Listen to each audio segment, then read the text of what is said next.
Good Monday morning. It is the 12th of January, and we have got a jam-packed weather desk for you today. My name is Craig Moeller. I'm a meteorologist here at 13 News Now Plus, and we're so glad that you found us. We broadcast not only for Southeast Virginia and Northeast North Carolina, but this is the time where I get to talk about weather all across the mid-Atlantic, across the United States, truly around the world, and we keep an eye on space-related stories as well. What do we have for you this morning? Let's take a look.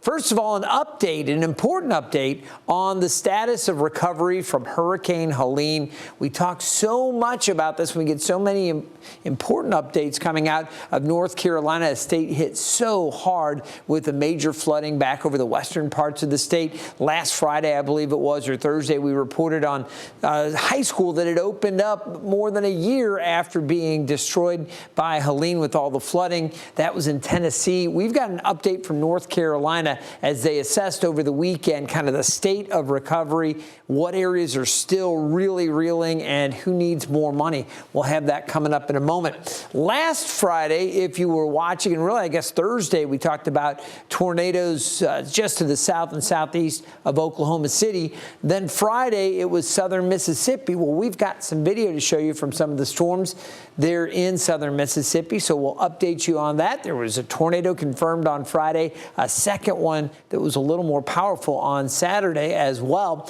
So we'll show you that. Coming up, we also have California. For the first time in decades, the entire state is drought-free. That is amazing. Okay, we have a report where they talk to climatologists about if this is something that's actually sustainable. California's been in water shortage, if not crisis, many parts of California for years and years. So we'll have information on that. But they are seeing those Santa Ana winds kicking up, and we'll have an explainer as to what the Santa Anas are and what the state is right now, who's under wind advisories, and other parts of the country actually under high wind warnings. So we'll get to that. Then we're going to take you up to Alaska, Juneau, some areas that had to evacuate due to the threat of avalanche.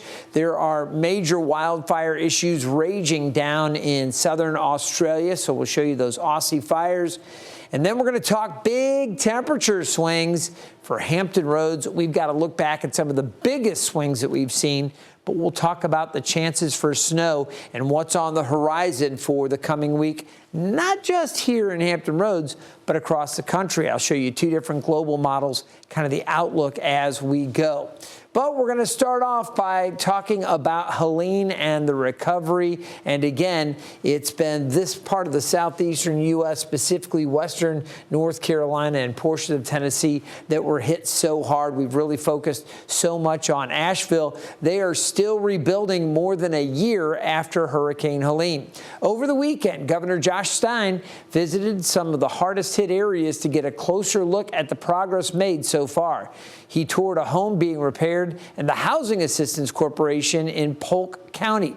In October, the volunteer organization was awarded a $300,000 state grant to repair at least 20 homes in Polk, Henderson, and Transylvania counties.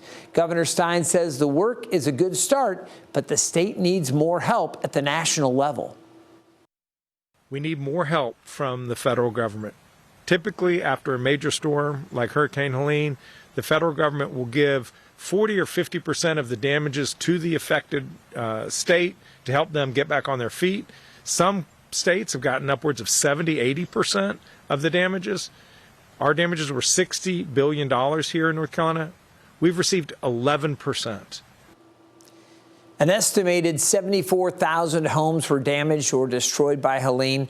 The Housing Assistance Corporation is one of 16 nonprofits to receive a state grant to help with the rebuilding effort. Well, we're going to turn our attention now to the south, and I mentioned southern Mississippi specifically. Let's zoom in to a community, Laurel, that was hit on Friday, and we talked about that tornado warning on the weather desk last week. Well, several tornadoes touched down in eastern Mississippi over the weekend. Let's take a look at some of the damage in Laurel. The National Weather Service confirmed that there were at least 4 tornadoes that ripped through that region between Friday and Sunday.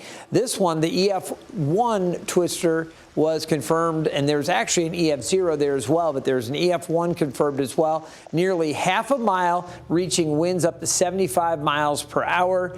And up in nearby Jasper County, they were hit with one a little bit stronger, winds of 105 miles per hour, and that one stayed on the ground. Let's come back to the maps because I can show you. Here's the one in Laurel, and then when you go up to the north there, up towards Jasper, near the town of Heidelberg, this was the actual storm report from the National Weather Service. This EF1 tornado, it began near the intersection of U.S. Highway 11 and Mississippi Highway 528. Well, initially, it produced damage to tree limbs, but it continued to track across parts of Jasper County along County Road 642. Now, the roof of a mobile home was destroyed or was damaged, and trees were uprooted. It then strengthened after crossing into Clark County, and it produced a concentrated path of snap trees. And that's what they go and they really look at to assess there. They study the width of the path, if there are sharp edges, what the debris pattern looks like, and they were able to determine this system lifted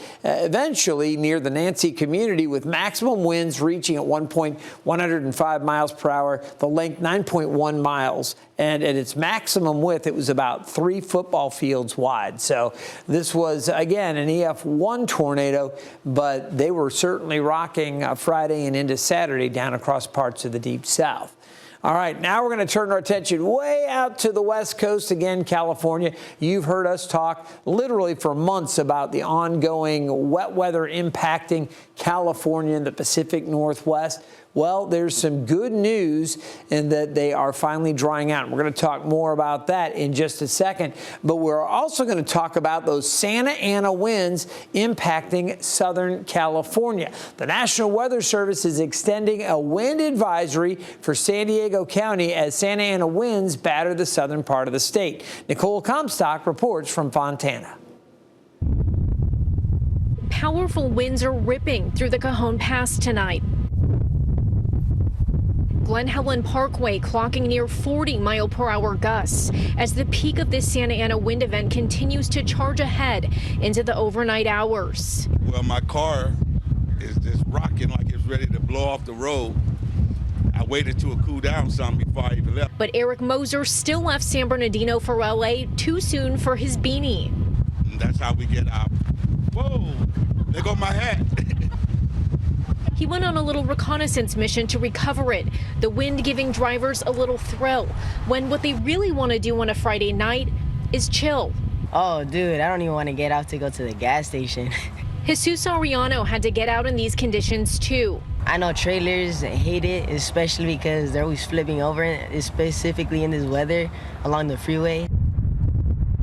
It's still too dangerous in this wind to tow this overturned trailer off the 15. It flipped over in the wind early this morning in Fontana. Drivers could really feel the force of the wind tonight on the 15 freeway, where Caltrans signs warn them to use caution. While the skies have been dry in the new year, the soil is still saturated in some areas from all of our December rain, meaning trees and power lines are more susceptible to damage in the weakened soil. Families in our wind-prone mountain and foothill communities are being urged to keep an eye on their surroundings. All right, so let's talk about what drives these Santa Ana winds. You see this high pressure, typically it builds to, and we're talking about for Southern California now, the setup, typically off to the northeast and oftentimes just east of the Sierras. That wind field kind of comes around, and as the air pushes down the mountains, it compresses as it descends down the mountains. It compresses and it warms as it compresses, sinking down the mountains. It then moves across the dry deserts, and it further heats up a little bit. I'm making up words, heatens. It further heats up, and then as it funnels down through some narrow mountain passes, it focuses it kind of like, increasing the width there narrows, and it creates a more intense stream of air coming out, funneling it through that. It's like a garden hose going through a nozzle, how you can really increase the jet spray on that. And that air squeezes through these mountains, creating these powerful winds. These winds created are typically warmer than you would see around the season. In the later spring and summer, they can be really hot. Now, wintertime, they're not hot, but you can see these warmer winds. And if they couple with the drier ground, which is not the case right now, the ground's pretty moist out there across California, so the fire danger isn't, extreme with this, but a lot of times when it is a drier surface, these hot winds can create extremely dangerous fire conditions. But this is what they are dealing with right now, Santa Ana winds that have fired up. And as we mentioned, San Diego, parts of San Diego just off to the west, and even areas north of LA, still under wind advisory. Now, while we're talking about the winds here, I do want to mention back up across parts of Montana, around Great Falls, you can see the northern part of Montana up to the Canadian border under a high wind warning. And then out to the east, while we're on the topic of winds and advisories, well, they just took it down. We did have a wind advisory for portions of Albany and the western parts of Massachusetts as well. So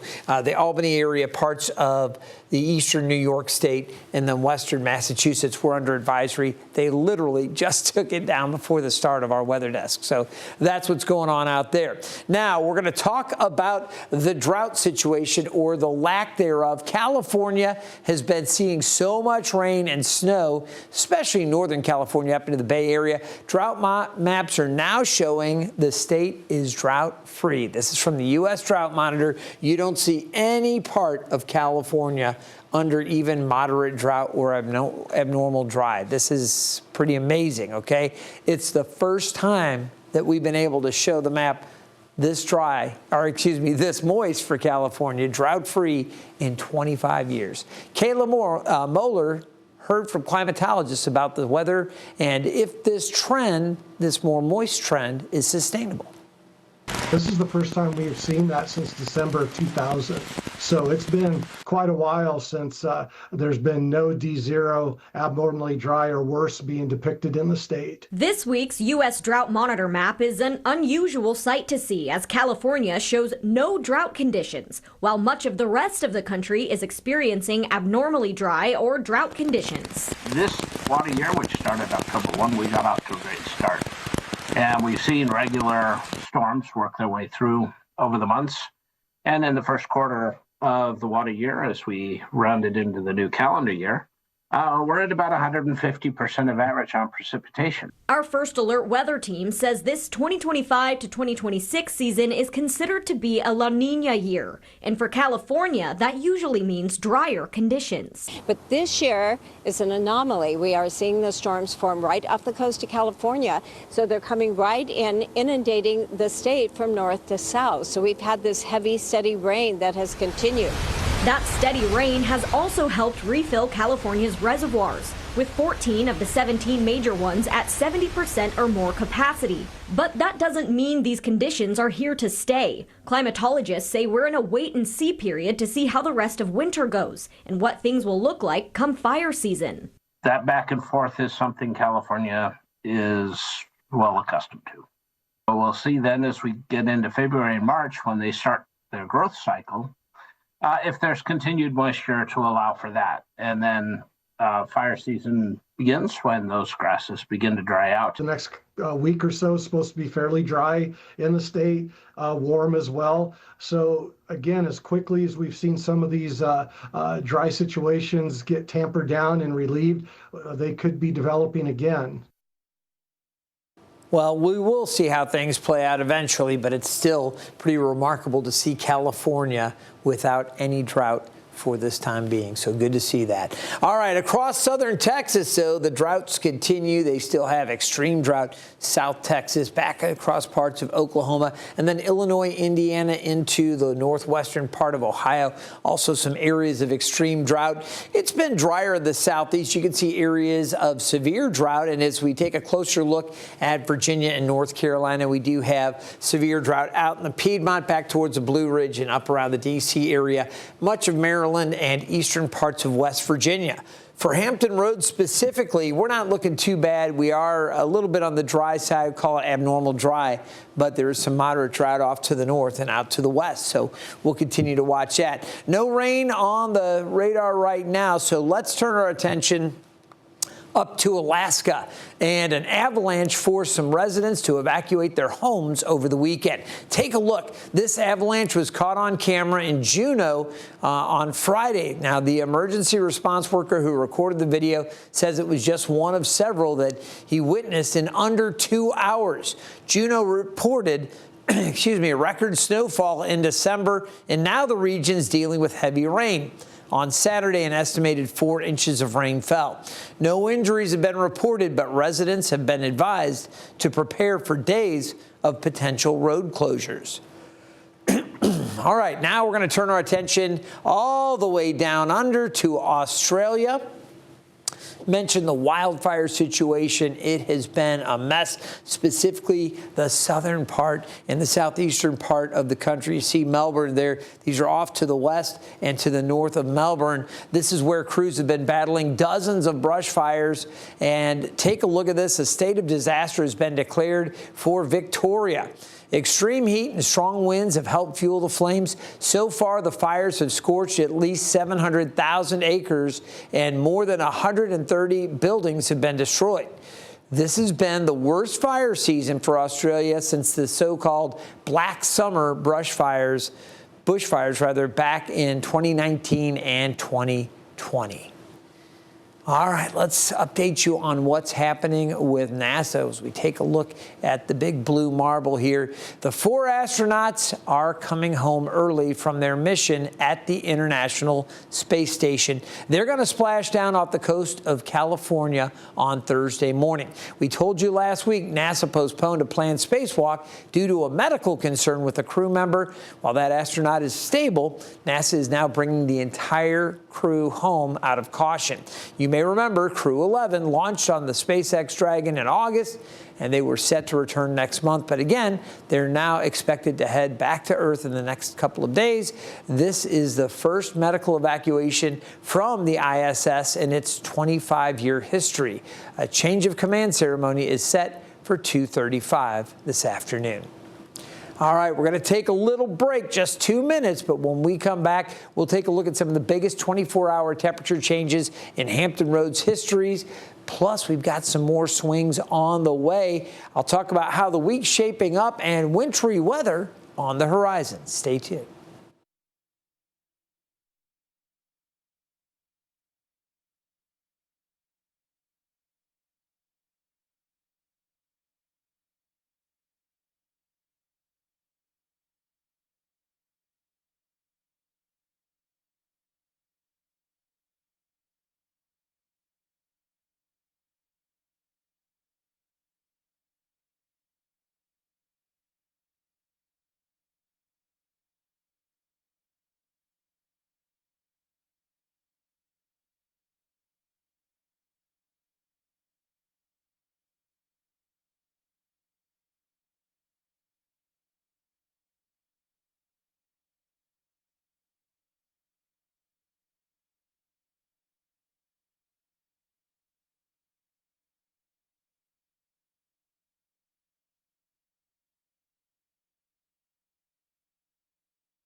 Welcome back to the Weather Desk. I'm meteorologist Craig Moeller. Take a look at this. Temperatures, they've been all over the place the past week here in Hampton Roads. We made it up into the mid-70s Friday and Saturday, feeling so spring-like. Yesterday, 68 was the high. That's a little misleading, though, because that occurred just after midnight. It actually turned a lot cooler as the day went on.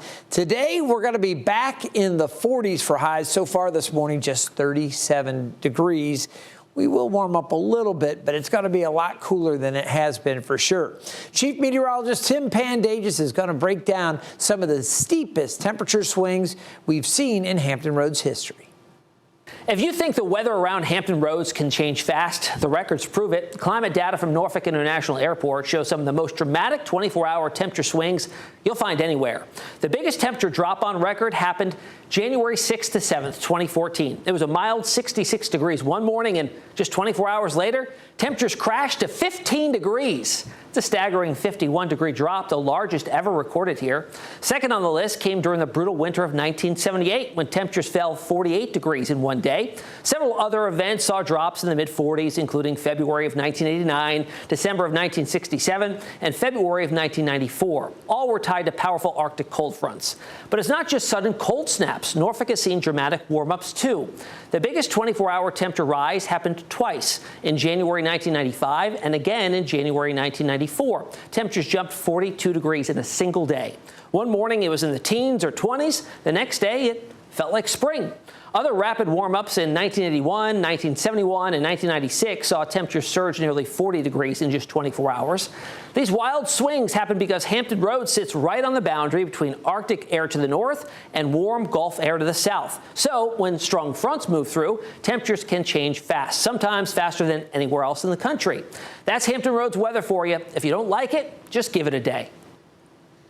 For sure, Tim. Take a look at the big temperature swings from this time yesterday. We're still looking at some areas where it's 20 to 25 degrees cooler than yesterday mid-morning. And I will tell you this morning as I came in, we were looking at 30 to, say, 37, 38 degree temperature differences from yesterday morning to this morning across the region. So we weren't to the record for the biggest temperature swing, as Tim was just showing you. That was 51 degrees. But it was certainly dramatically colder. It was funny because just about a week and a half or so ago, when I was back in Missouri visiting family over the Christmas or post-Christmas break leading up to New Year's, we had a 40-degree plus temperature swing from afternoon to the evening. So that took place in a matter of hours back there. These huge swings can and sometimes do happen. Right now, Hampton Roads is looking at temperatures in the upper 30s. I'll get more into the forecast here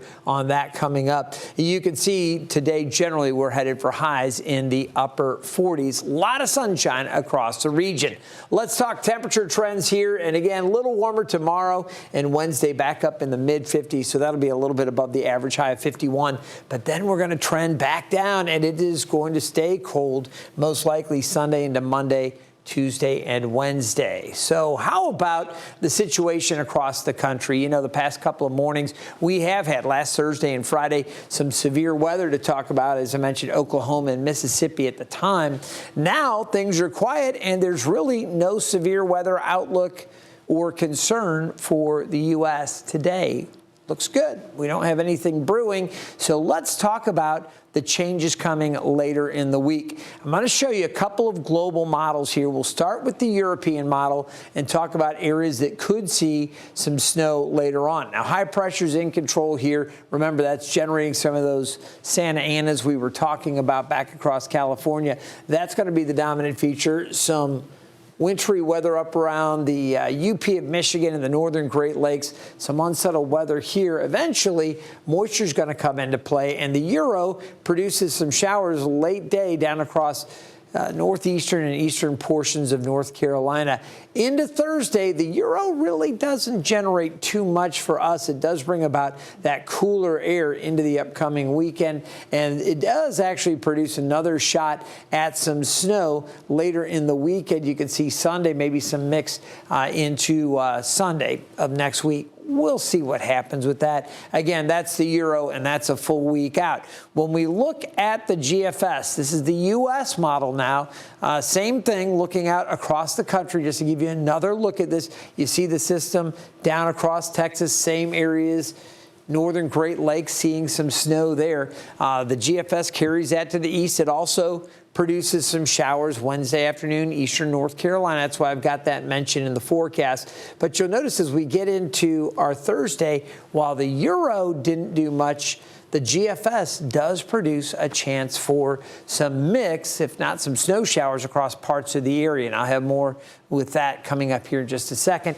You'll notice looking across the upper Midwest, Friday, another shot at some snow, that really tracking more to the east. And then as we look ahead to Sunday, the GFS doesn't really do anything. That's the one where the euro was. Now the GFS doesn't. So the models are hardly in close agreement as to the snow chances, but it is something that we're going to be monitoring. And right now, giving you a closer look at Wednesday into Thursday, here's the latest GFS with the rain showers approaching, but then some transition or mixing even by mid-morning here on Thursday. This is what the GFS is doing, with some snow maybe mixing in later Thursday before exiting as mix. Not a lot, but at least something there as we take that closer look at the GFS. Now, here's the three different models with the snow potential. And I will say the NAM earlier this morning didn't show anything for our area, just a little bit up around Tappahannock and maybe up towards West Point, just minor amounts. So the NAM is producing now a little bit more, West Point to Melfa, trace amounts, but still a little bit.